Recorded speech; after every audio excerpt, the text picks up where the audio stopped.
How's it going, everyone? Welcome. Gabriel Gonzalez, and let's gonna continue to explore about the enclosing and scoping, particularly in this chapter about or around the idea of limiting scope exposure. So in the previous video, especially we have looked on this series of book of You Don't Know GS yet. What we discuss about is not only is the technical aspect of JavaScript, all right, so a huge overview of that, and then the low level features, but also is what is around the JavaScript itself, the non-tech stuff. So here, as we dive deep into this knowledge and understanding of how this machinery works, particularly with the scope and closures. So, in order to understand now how you can write your programs and your programs, what are the features that your program exposes? So similar, like you have a toolbox, and then you in there search for things that you need to do, okay, or that it expose that toolbox, all right. So for example, in this case is scope, uh, as well as understanding is what scope is. Working with variables is important. What is a variable, as well as what is the type of values that we can have, right? So because traditionally with JavaScript, uh, the language in itself is an scripting language, like an interpreted language. When you go one line after another and execute each one of those statements, the thing here is that this is not how JavaScript works in 2025, right?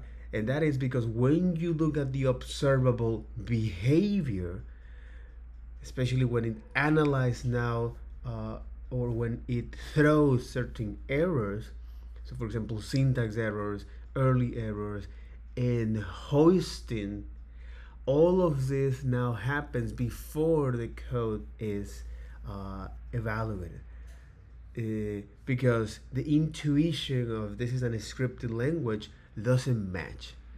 So uh, because of this, we look at what is in the scope, the different type of scope that we can have in the language, and now how this scope is something that is defined before the code is executed.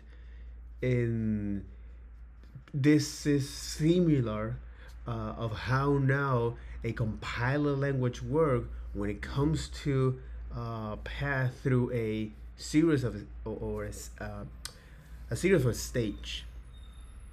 So when you have now is the lexicon or tokenizer, what is going to transform all of the meaningful characters into tokens on that particular language. So in this case, it's transforming that all we are transforming all of these characters and words into meaningful tokens in the language, aka in English, right? So this is pretty much what is going to analyze the code. So it has now this particular phase that is ready to be passed to the second phase, when it's going to create now the structure of the syntactic structure, the grammatical structure of all of this, as well as how this relate to each other based on this on the rules that the language has. This is known as the abstract syntax tree, right? And then usually it generates now code out of it. But because JavaScript again works more like when it comes to analyze code rather than it is distribution. So because in this case, okay, as we explore this scope, and the different syntax or the declarations that allow us to define now in a scope, and you can take a look at that on the JavaScript spec. So the environment record, which is the place where now JavaScript associate it is identifier to a variable or a function. When you use now is functions, block, or catch in the try catch. In our case, we're going to look at the function and at the block, right, and how they behave. Right? So this environment record, right, that is created at runtime, right, is not created as at compilation time. It is now going to create now a scope for us, right? And which is the environment record. So this environment record, at any time that you define is a function or a block, when you now use some of these variables declarations, var or a function, or let or const, and gonna now create is in a scope, and each one of those keywords is going to now behave in a particular way. So with this scope here, or environment record, that when you have now multiple scope or environment record nested, each one of those environment record has a pointer to the outer environment record, known as the scope change, via the private method that we as JavaScript developer cannot have access. This is now private implementation of the JavaScript engines, known as the outer env. So I do think that the more I explore to this, the more this demystify what JavaScript is in reality. So here Kyle Simpson used a couple analogies when it comes to understand now this graphically, or an illustration of the lexical scope. So with marble, with buckets, marble, with marbles, bucket, and bubbles, right? But each one of those is just to illustrate now how this scope works and when this scope is now evaluated. So for example, it's like having a conversation, the scope manager, with first the compiler that is going to evaluate is this functions declarations and variables declarations, right?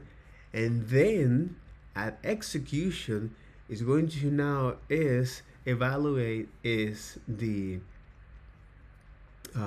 code, all right, to resolve now the identifiers, and then now execute the code. It's like a conversation between the scope manager and the JavaScript engine. This is just an illustration, because in the reality is that this is something that happens is at runtime, right?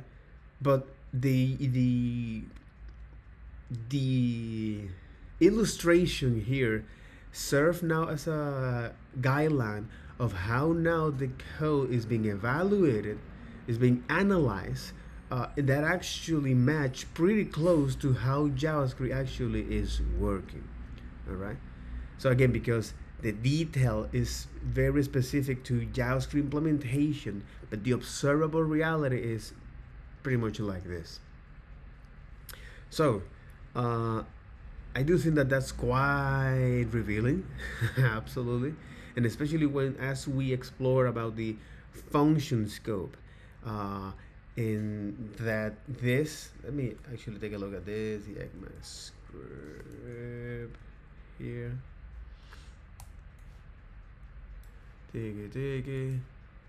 Known as the environment record, right?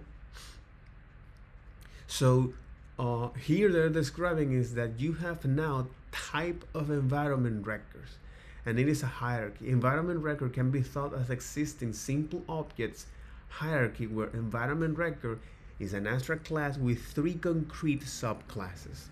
So the declarative environment record, the object environment record, and the global environment record, right? So usually the environment record abstract that has its declarative environment record, this is used to define the effect of ECMAScript language syntax elements such as functions declarations and variables declarations and catch clauses that directly associates identifiers binding with ECMAScript values. So whether it's a function or a model, right? Environment records that they are now created, especially here, function environment record corresponds to the invocation of ECMAScript function objects and contains binding for the top level declaration within that function. It may establish a new this binding, and it also captures the state necessary to support super method invocation. But this is work for the function environment record, and the other is the model environment records, which contains the binding for the top level declarations, as you can see here, of a model. And you may wonder, what are the top level declaration of a model? It also contains the bindings that are explicitly imported by the model. It is outer env is the global environment record. And this is quite interesting, this particular distinction, because every time that you use now here a function declarations, right? You can create nested scopes here, and each one of those scopes via this functions declaration has an outer reference to the outer scope until it reach the global object. This global environment, which is here, global environment record, is used for a script global declaration and does not have an outer environment. Its outer environment is null. It may be pre-populated with identifiers, bindings, and it include an associate global object whose property provides some of the global environment's identifier bindings. So this global environment records contains now not only this outer env points to null, which is there is no more, this is the end of the scope change, and also contains some bindings here, the global environment records. It contains now some bindings. It is used to represent the outer most scope that is shared by all ECMAScript elements that are processed in the common realm. A global environment record provides the binding for built-in globals, exactly that clause 19. So what are these global things that the global object has? So for example, global this, infinity, not a number and undefined, as well as eval, but this is more like function property for of the global object. Okay, and then function property of the global objects. So you have now eval is finite, as you can see here, is nan, parse flow, parse int, and UD handling functions. So all of these are just global. This is the construction property of the construction properties of the global objects. And as you can see, it also have now all of these huge lists, which means that you can have access from the global object, right?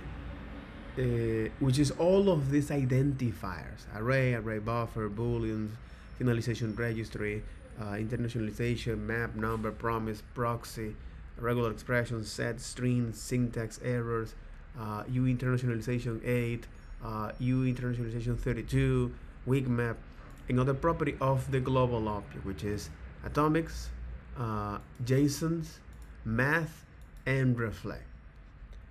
All of this are just identifiers that now exist in the global environment record. And because of this is now going to the fundamental object, but this is something that go beyond the scope of this. But all of these identifier that I mentioned, for example, the other property of the global object, reflect, math, JSON, atomics, as well as the constructor properties of the global object, okay, would allow you to, well, as the name suggests, construct you things when you see fit, okay. Similar with the functions of the global object, like I mentioned, the eval, finite is finite, and the value property of the global object. So I am mentioning is this because at least from the spec, from the definition here, a global environment record provide the bindings for the built-in globals, all of it that I mentioned. Property of the global objects, which is here, the property of the global object, that is created before controls enter any execution context, and does not have a construct or call, has a prototype internal slot whose value is host defined. Interesting. So the global object has indeed a prototype. So if we somehow wants to take a look at the prototype of this, say, hey, window, which is the global here, what is your prototype, bro? Come on, stop it. What the fuck you think you're doing? Chill. This is one of the things that I really hate about this website. This website is a nightmare, bro. This website is a nightmare, bro. Anyway, okay, no. Chill. Get the okay, yeah, okay. Woo. Block the entire browser. Ooh, oh my god, the French stuff. Okay. I have an ability to break things, bro. Yeah, I have an ability to break things. Okay. Right? Cool. Okay. So the window object. Oh my god, the French stuff. Who the? No, I am not doing this. What's wrong with you?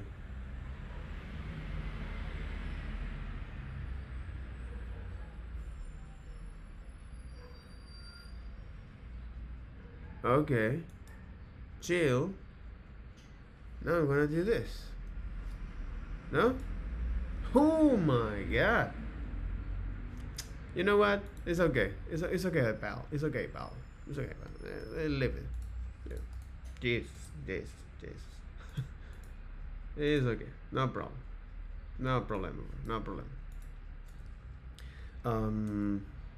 So what I wanna do here is this.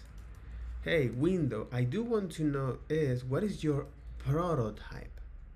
So get prototype of that particular object, of that particular object.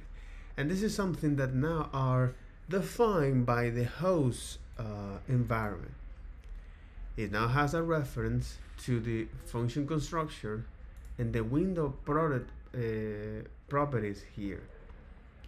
That also has a reference to the event target. That also has a reference to this event target, and also have a reference to the object. And this object, of course, has a reference now to null at the end of the day. As you can see, this is the proto, and you say, why is this proto? Long story, bro. Long story. So this is the object, and when you point the proto, you get now null as it is, right? But this is quite interesting because now the window object also have now a prototype, but this is something that is defined by the host, which means that if you're trying to now have access to the self, I do want to now create is a service worker or a worker. Okay, I do want to create now a worker script URL. Can I create workers here? Diggy workers in MDN. Workers. Exactly. A worker is an object created using a construct worker that runs named JavaScript files. It contains the code that will run in the worker threads. But I do want is to get this.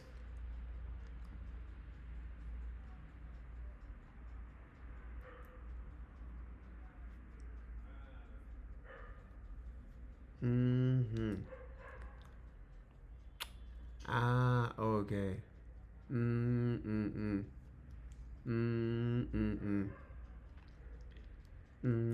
Okay.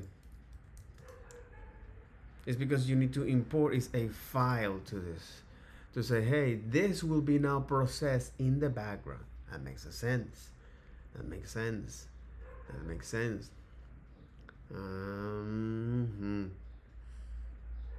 And there are different type of worker.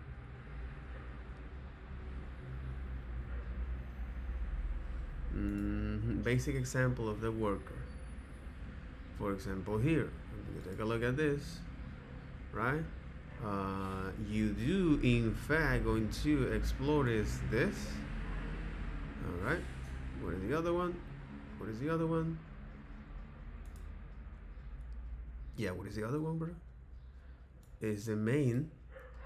That the main, I'm assuming that is going to call that worker, a new worker here, all right? And this worker now is like a file here.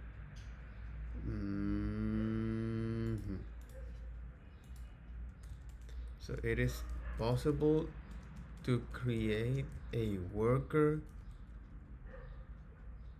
to look up at their, yeah, it is possible to create a worker to look up their how do you call it? It is possible to create a worker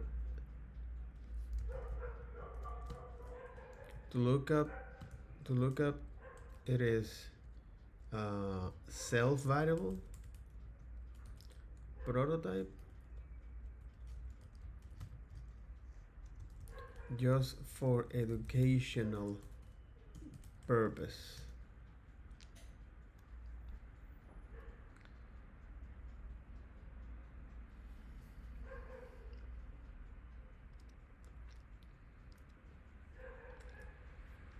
Yeah, but I don't know how to create. Okay, exactly. But at the end of the day, I need to is create is a file that is gonna do that, which is it's going to invoke that worker. So, for example, it's doing is this worker self introspections, self.on function in data, and inspect the worker prototype change. On call security error fail to construct worker script block request. Yeah, you blocked that. Because this inspected working.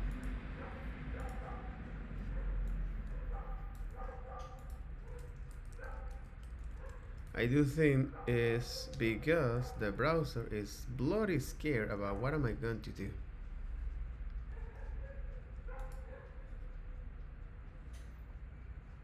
The browser is scared about what am I going to do. But in any case, he is creating a worker.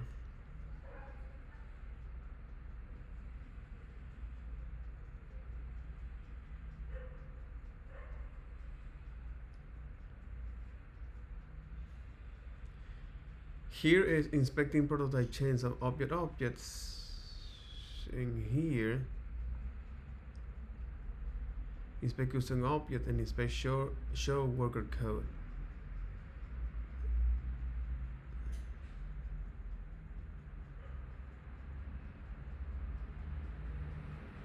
but it's, for example, here, show worker code, which is this. But in any case, so what it's doing here is to say, hey, let me know is introspect prototype change, while proto, no. This is a function. What it's going to receive is the object and the object name. The result is going to in basic info and say walk the prototype change result.push object to get prototype off, and here, and while the proto exists and the depth is less than 10, it's going to now consult is a prototype constructor or is unknown.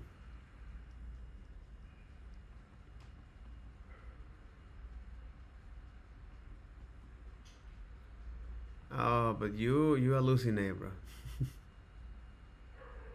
Yeah, you have to be careful of what this code is generating, because here you say, hey, in the main thread, it's a new worker with this. It's going to add that working on message in both message, but the worker.js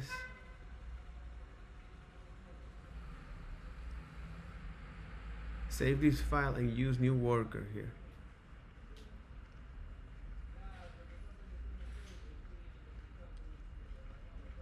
An available API from this, but it's because this must be executed in a this must be executed in a worker.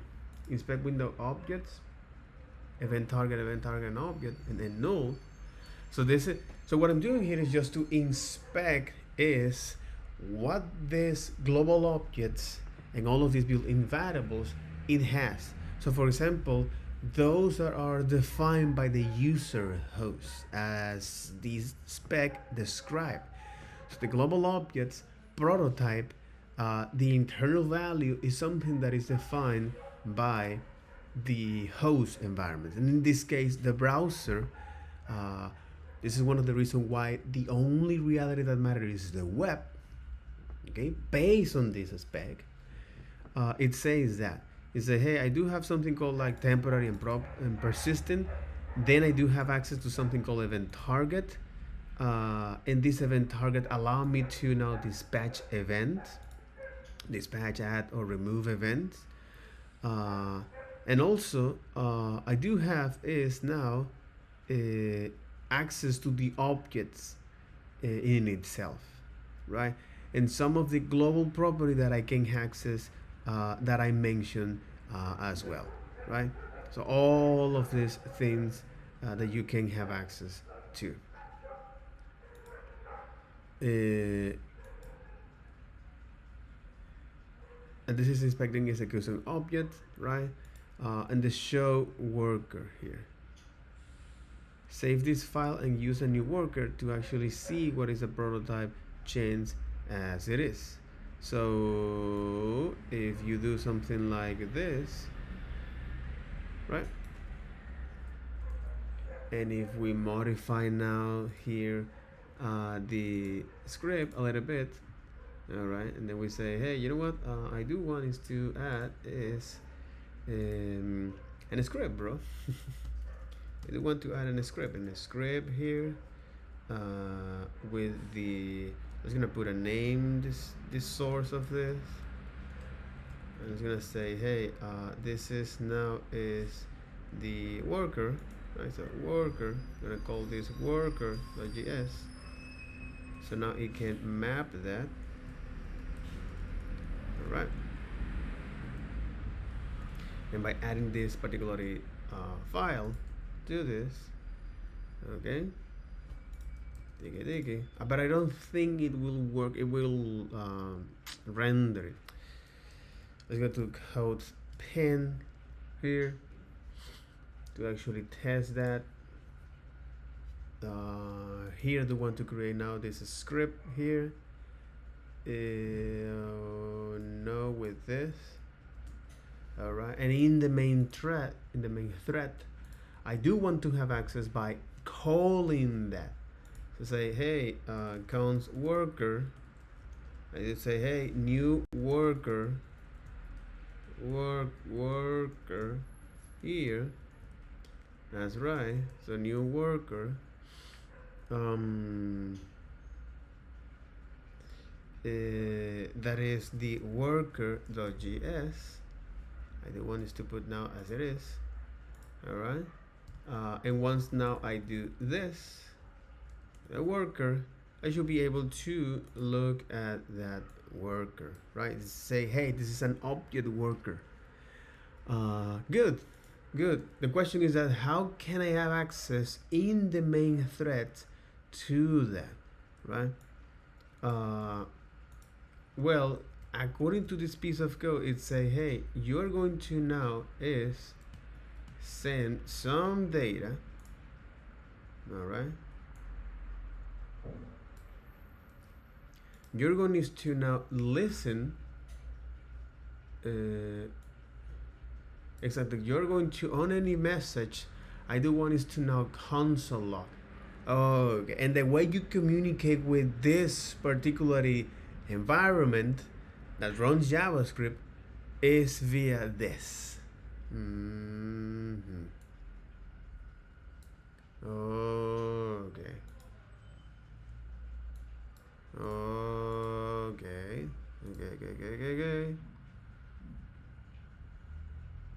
And on the worker, GS.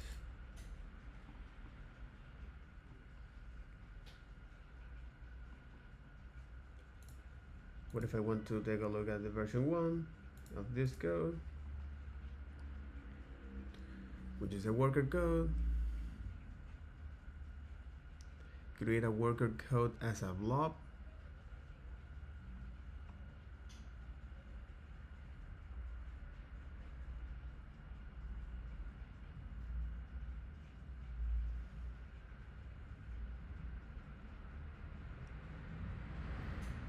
Okay.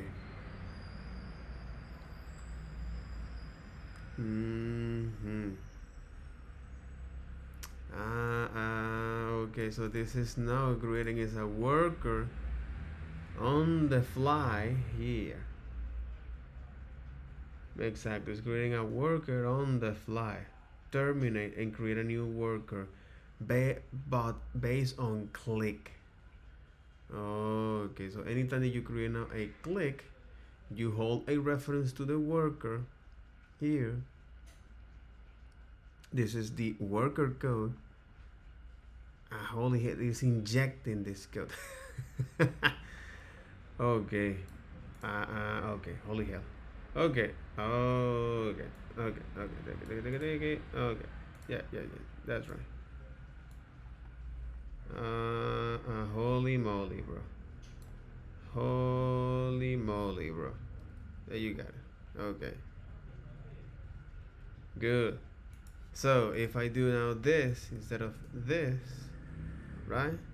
It's going to expose the identifier worker has been already declared. No, but clear. But this now is going to show is here. And when I inspect this, it say, hey, the type of self object is the self construction name, dedicated worker global scopes, you know, it's a dedicated worker global scope, aka is what it mentioned here. It's a dedicated, the worker context is represented by a dedicated worker global scope object in the case of dedicated workers. Standard workers that are utilized by single script, shared workers use the shared worker global scope. But not to get into the details, as you can see here, this is somewhat similar as what you can expect. And look at this, you have now the self, locations, on error, on language, navigator, on rejection handler, on rejections, origin, trust type, performance. Also, you have access to the event targets, so you can listen, dispatch, and remove events. All right.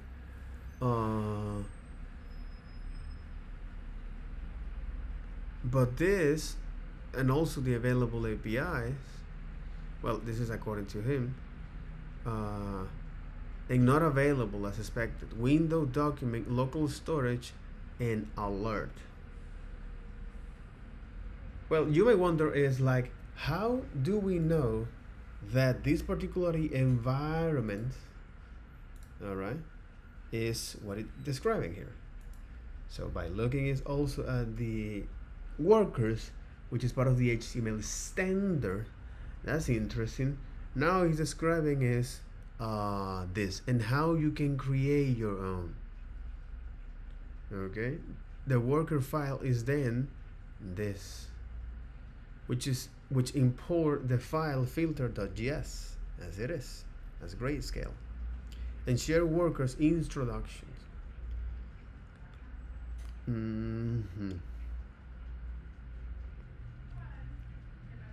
The inner page and so on and so forth. Oh, this is if you want to create your own public chat and so on and so forth. Private chat. Oh, it's by talking to those workers as it is, and multiple listeners of that. The delegation. This section is non-normative. But in any case, you have now is this on how you can create is your own private chat by having a conversation with them, with the service worker. Exactly, by having a conversation with the service worker. Hey.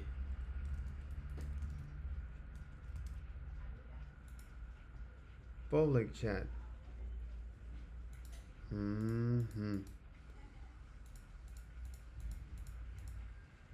in any case, but the thing here is that I'm exploring is the workers as a result of this environment records.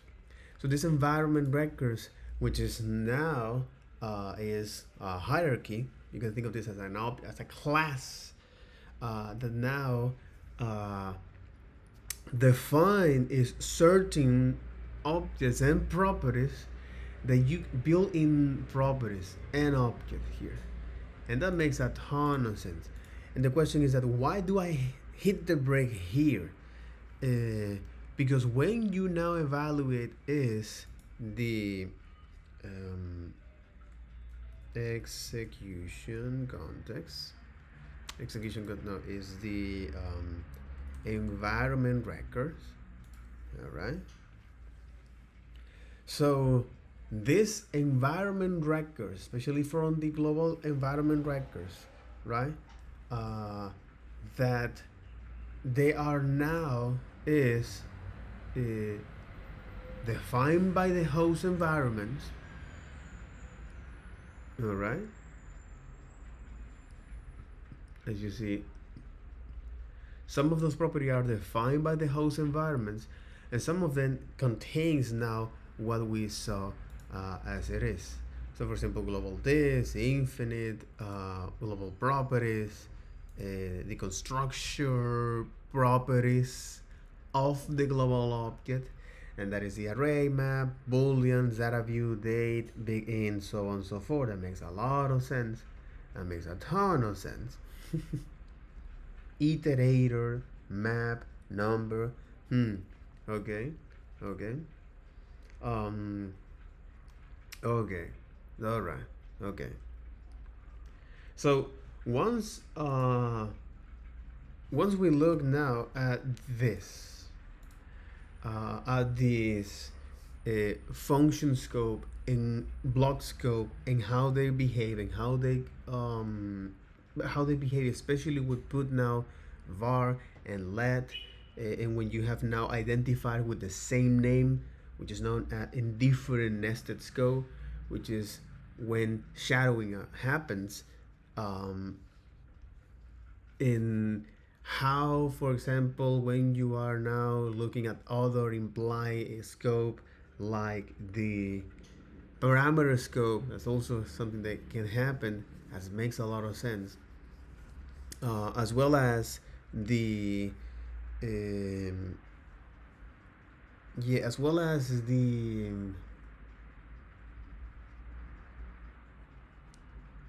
hmm, as well as the um, function name parameters and arrow function, and why do we prefer, or at least according to Kyle Simpson, and I do agree with that, is like why do we prefer is now is function name declaration rather than anonymous function, because one, you can lexically access to that, and second is those functions, sorry, all right, now we're back, okay, those functions, now the name is self-explanatory, aka you can understand what you're reading, you can understand the purpose of this particular function. So for example, let's say you have now a collections of values, all right, one, 2, 3, 4, 5, and then you want us to filter that, all right, but if you say something like this,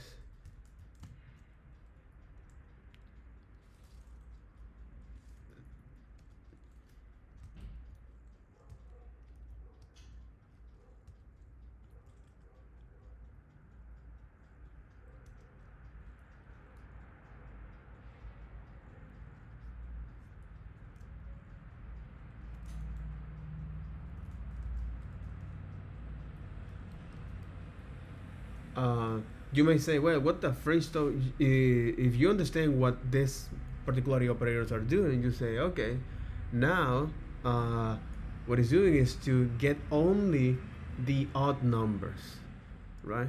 That's what it's pretty much is doing. But you have to actually is going and read this particular code to do that. But if you instead you're using now a function, right? And return, in using the return keyword and describe that this is keep keep only odd, all right, this now is way much more declarative here, and this is part of the functional programming, which is go beyond the scope of today's video. Well, this is one of the reasons why this function name parameter is something that is useful for, all right. So with that, of the function, the arrow functions name parameters, and how in the name parameters it creates its own scope when you assign now to a variable, all right, and also the block scope, as well as to explore other scopes like the global scope, and how now the global scope act as a place to cooperate across different files or variables that holds now functions that describe now different functionality or modules that you can now interact at that, or using the ES6 as a way to define is now the import of these files, and once you get that, you can use that, or sharing that state into the global objects. So we look at also the global objects, window objects that is exposed by the browser environment running JavaScript, and the other is the so what are the things that we can do with this window object here? So for example, now shadowing window globals, or accessing to ID into the DOM via the window object, like a property in an object, okay. And also another environment such as workers, which is something that I look in today's video, that allows to have is a conversation with these particular environments. And anytime that we send a data via on message, which is when you can listen to, so anytime that you listen to this, I do want you to now is, well, for example, do something, and then you can now send a message to that particular worker. And this is like having is a conversation with this particular worker, right, to delegate or task. Okay, makes a lot of sense. Makes a lot of sense. So we can now offloading is things that are not relevant to the done. So for example is, hey, I do want to now execute this analytic code. Okay, awesome. So I do want to delegate now this error handling code as well, or error tracking code as well. Okay, that makes a lot of sense. It makes a lot of sense. Absolutely. So, so now that I explore about that, and the thing here is, by the time that, yes, so the thing here is that by the time that, yes, the thing is that by the time that I explore is the worker, and how now the worker exposes the self, and anytime that you define a variable here is going to be attached to the self, a var and a function, but not let or const. In the other environment is the developer tools, right? But the developer tool here, what is the hosting doesn't work as expected. We're gonna see that later on. And the other is the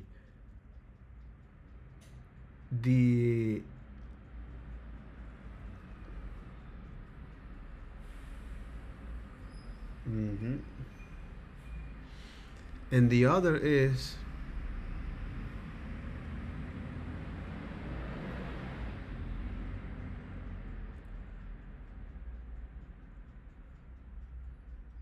yes.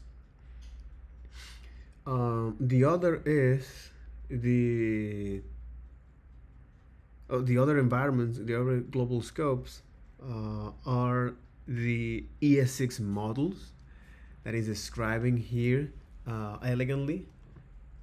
That say, hey, this global environment, all right, or at least the ES6, it has now a reference to the global environment records, at least the model environment records, right? You can now is define your environment or your variables here. They're not gonna be attend to the top level scope. So for example, when we explore about here in the chapter 4, okay, with the ES6 models, right? You can now have access to that. They are going to define is the variables attached to the ES models. Again, something that we're gonna see that later on.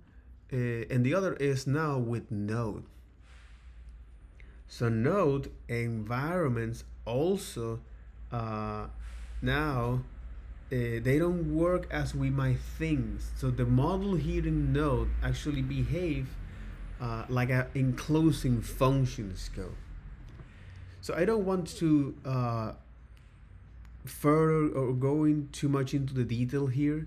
The thing here is that when we're reviewing the JavaScript work with variables and functions declarations, declare a global variable in the top level scope with var and function declaration, or let const and classes, and also add globals variable declaration as property of the object if var or functions are used to the declaration. And those variables or refers to the global scope object for adding and retrieving global variables with window, self, or global, right? So when you declare a global variable in the top, okay, so when you declare a global variable in the top level scope, var and functions, exactly, a program may or may not, depending on the environment it is run, declare a global variable in the top level scope with var or functions, declarations, or let const in class, or also add global variables, add global variables declaration as property to the global objects if this is a var or a functions declaration, and those global objects you can reference via the window, the self, or the global. Okay. All right. So what I mentioned here is that briefly to say, all of this is about talking the scope, okay? And then exploring about is the not so secret life cycle of the variables by looking now at how these declarations, functions, and var declarations behave when you now is when you put or when you define that as a top level scope. So they're going to be attached to the global scope. They're going to be hosted, and the way how it's going to host is by function is via this value. It's going to put this identifier at the top of the global scope and attach that to the globe, and assign the initial value to the function value. And in the case of var, it's going to now put at the top of the scope the same and set that with undefined. So as we explore now how this variable statement declarations behave, especially when you have is the same name identifier across different nested scope, known as shadowing, all right? With var, it's gonna behave as expected. It's gonna rise that to the top of that scope, and the same for the function. So far, so good. It makes sense. But what happened when we now is starting to use this let and const? So if you have now identifiers with the same name at the same scope, and you using var and let, it will gonna throw an error because let doesn't allow you to have redeclaration of the same identifier, and the same with const. But if you do have now in the different scope, for example, like block or a function, it allows you to do that. Let and const also behave as expected with iteration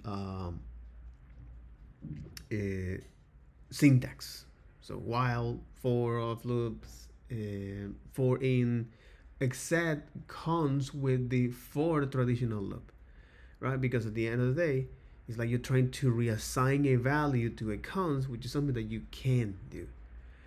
And as we explore now is the let and const, especially is how it behaves, how it works inside of a block level scope, which is once you now define a let and let scope. So for example, like this,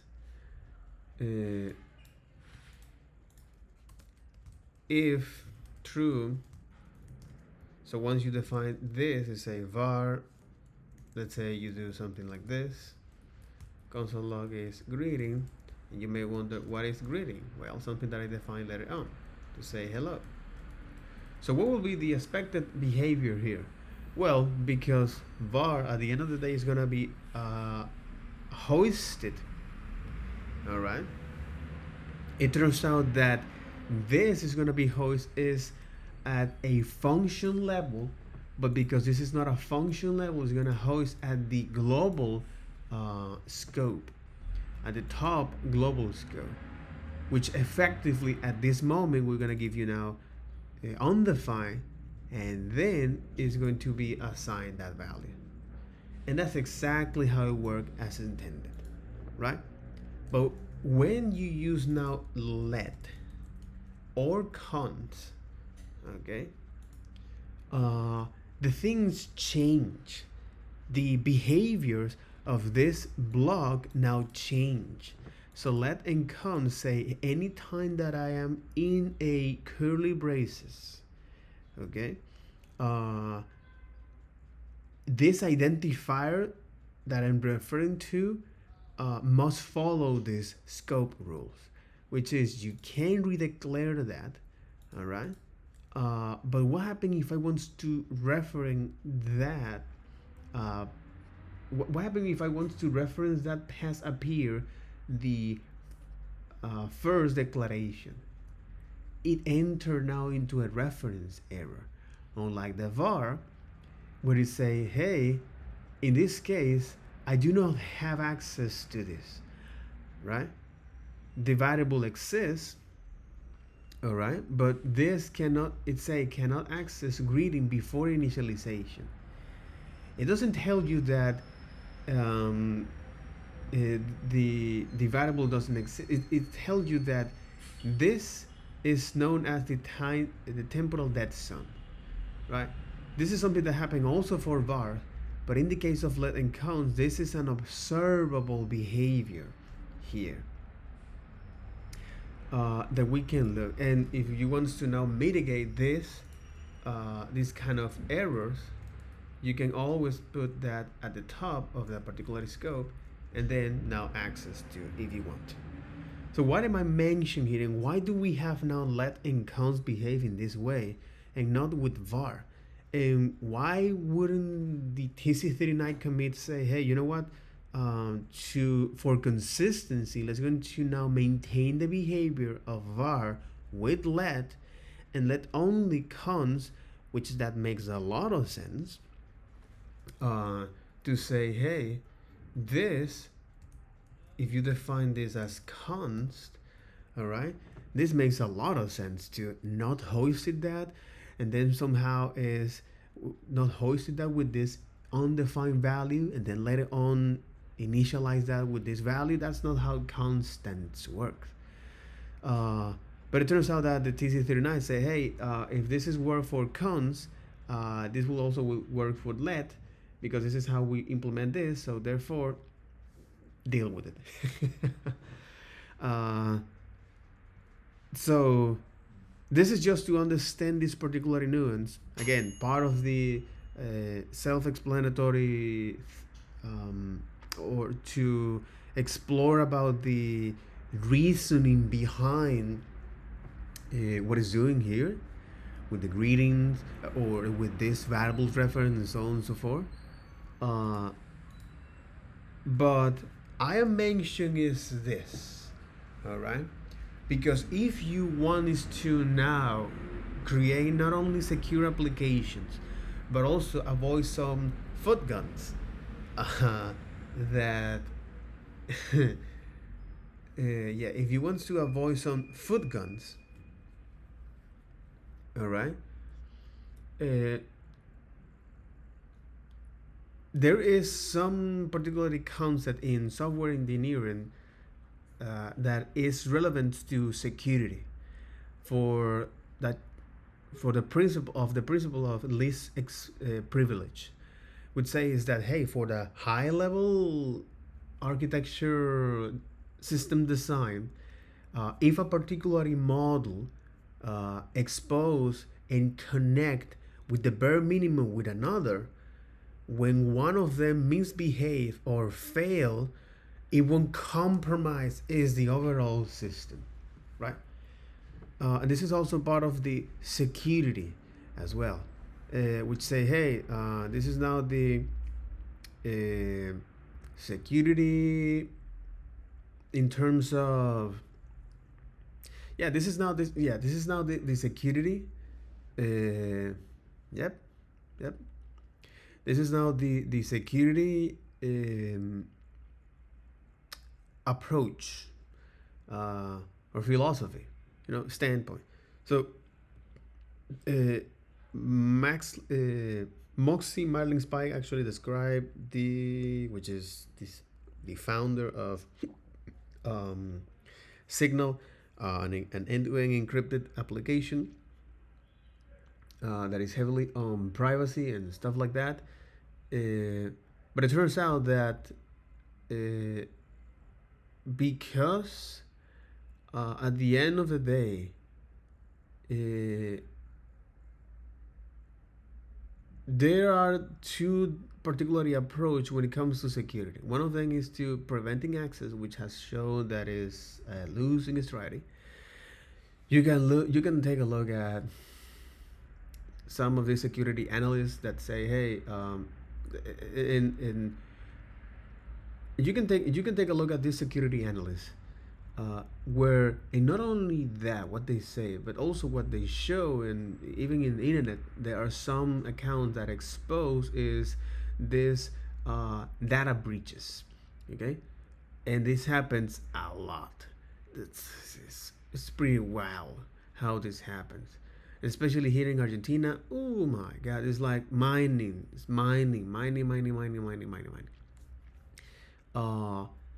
So the another alternative is to encrypt it.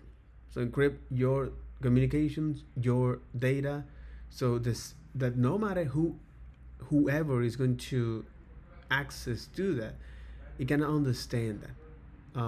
Not so far, right? Unless it has now particular key to decode this message. So, but the idea of this is that here we're looking now at this particular strategy, which is the encode, which is preventing access or limiting scope exposure. All right, and this is to avoid is overexposure of variables in a particular scope. Why is that? Because it can lead to now is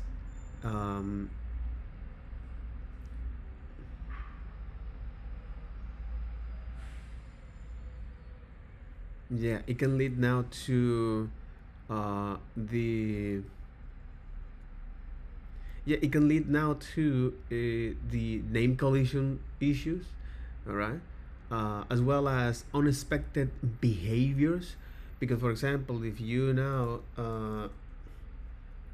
in name collision is, for example, if you have now a for loop, right, when this for loop is now globally accessed to everyone, all right, and if for somehow that globally for index, since this is global, when somebody else now use that index to iterate through a collection, it'll be in a wonky state.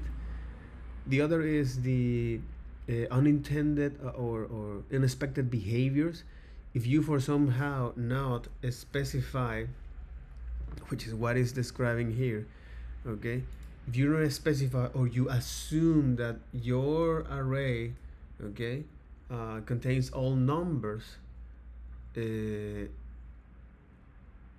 if you assume that a particular array contains now number and you define is a logic for this, which is something this is not true for TypeScript, all right, but if you for some reason now expect now a true or a string values, so your code will behave in an unexpected way. And the other is that the unintended dependencies. So if you for some reason expose private methods in your function, right? If you expose now private method in your function, all right, what happens is that when you need to refactor your code, it'll make very hard to do so, because on the unintended consequence of that.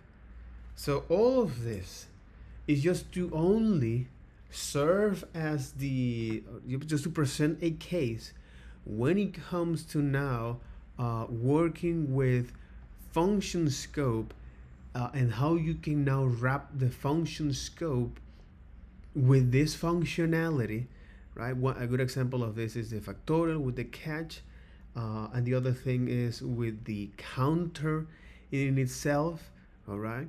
So instead of you having to define now that counter anytime that you want to, all right?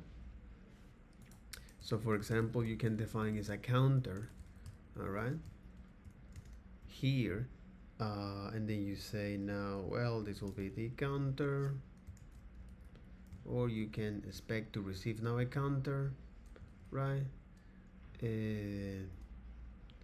The counter will be act now as a var, all right? This will be now the init value, all right? If you don't have any init value, so start from 0. If you don't provide anything of that, start with 0. Why am I using this instead of this? Because this is a very JavaScript, or at least this environment, has this particularly wonky state when you pass now null. It now ignores that, and then JavaScript stuff, right? JavaScript stuff. So to prevent that, I do this.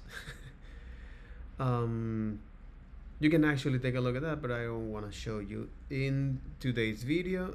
And the other is, well, you can now expose some function. You say increment, right? Increment, and this increment is going to now have access to the counter, right? But if you want to have access to the content, by the time that you call this function, if that counter exists, if that counter variable exists, by the time that you call this function, you have is to do that via the this keyword. Why is this? Because there is something interesting that happens when you use now functions to say, hey, get value. All right, you say return this dot value here, this dot counter here, and there is something interesting that happens when you now define a variable here as this. So what happened is that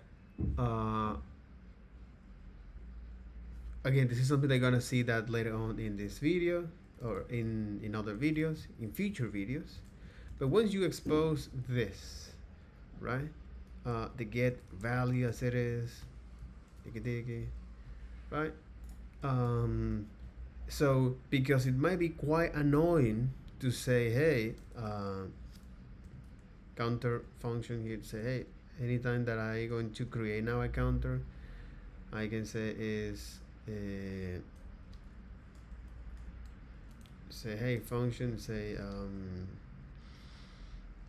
hours counter, right? And then you now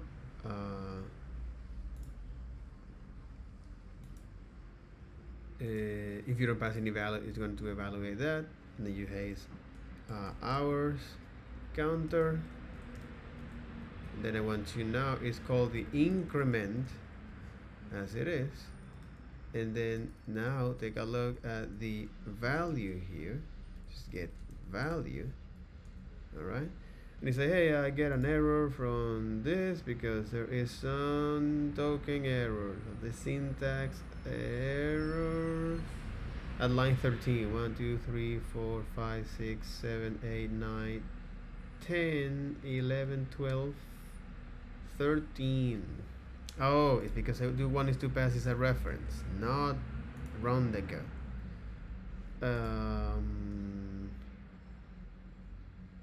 It's a hey, unexpected token here.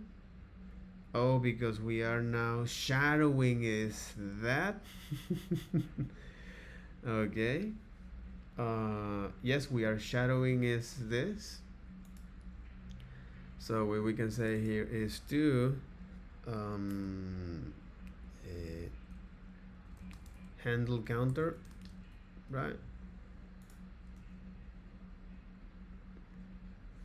It's still saying that init value is this syntax error unexpected token.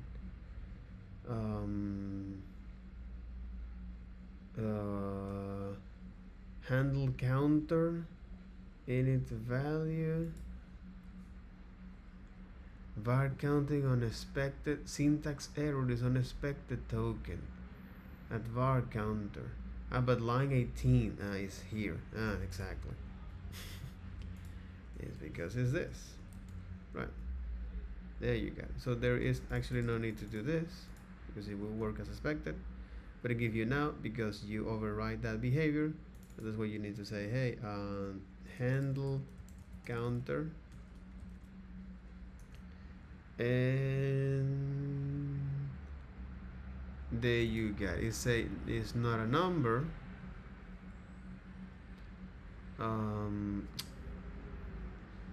Exactly, it's not a number. That's to me mind blowing.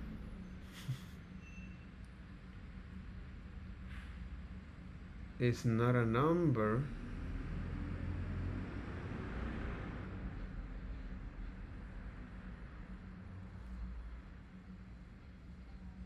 This dot counter plus plus and return the this dot counter, and I do want is to return is the increment and the get value.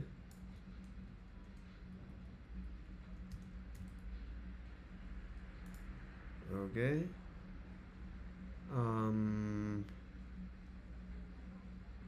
And here handle counter in, so handle counter here we're not passing anything. Jesus. The name has changed. We can also now change to the counter, but I don't want to make that because just to be more descriptive about that. And do now it will work as expected. You say no handle counter, no increment and get value. It say it's not a number. Handle counter here var init value here is going to set to 0 or that. Okay. If this value is undefined, if you have any value here, do it. If it's not,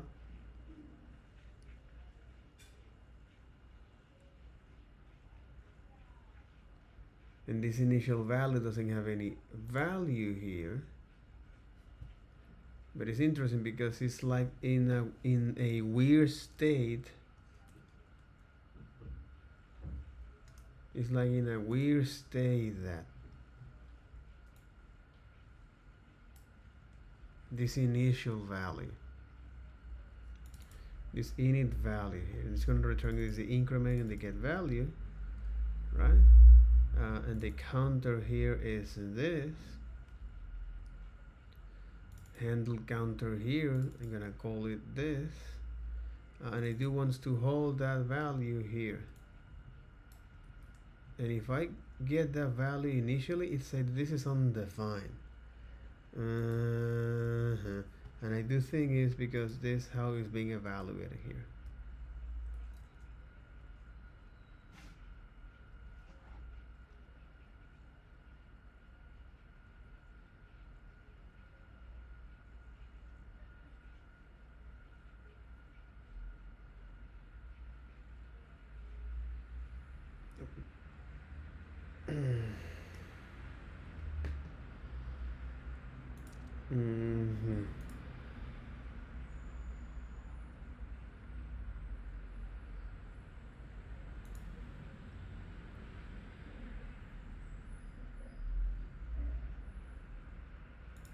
That's interesting. If I pass null, I get undefined. If I pass undefined, I get this.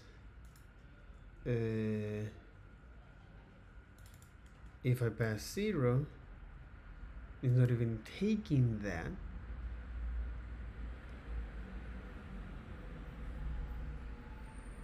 Okay.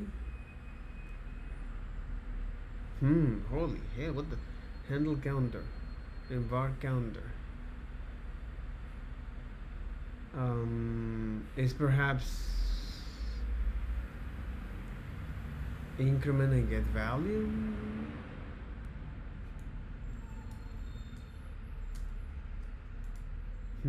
That's oh no, I do get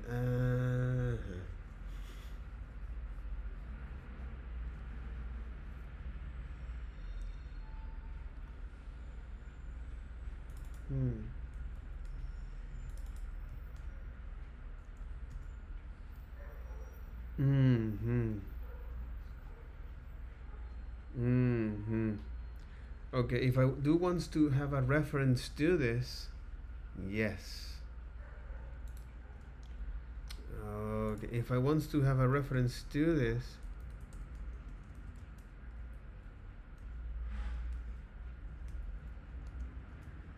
if I do want to get a reference to this, yes. Exactly. And if I want to, exactly. This is if I want, and that makes, this is observable behavior. So, exactly. So counter, so functions here is now I closing over this counter variables. So by the time that this is being called, you can have access to. So it works as intended. Makes a lot of sense. Okay, it makes a lot of sense here.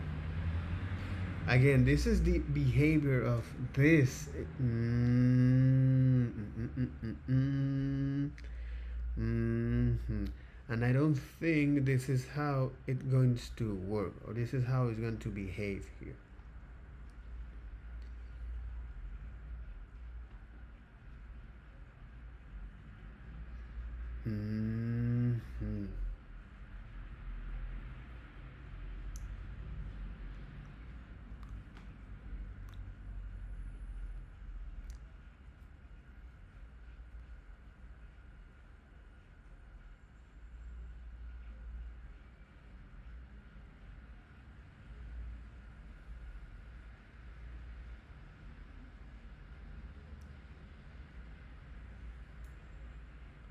No, the last one is gonna be called.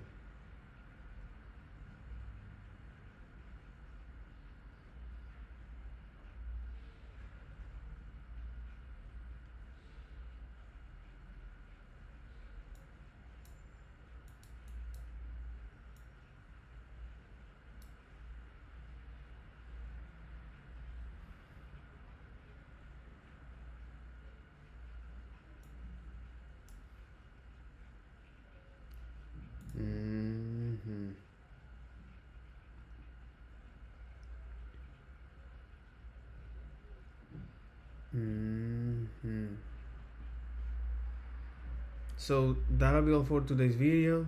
Take care. Bye bye.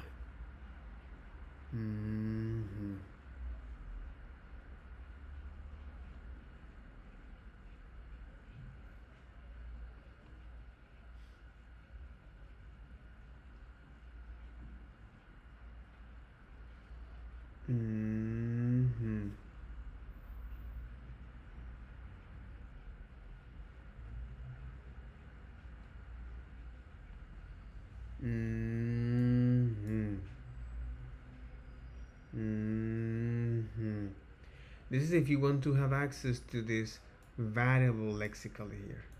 But if you don't want to have access to property at runtime, you can have access to the this keyword.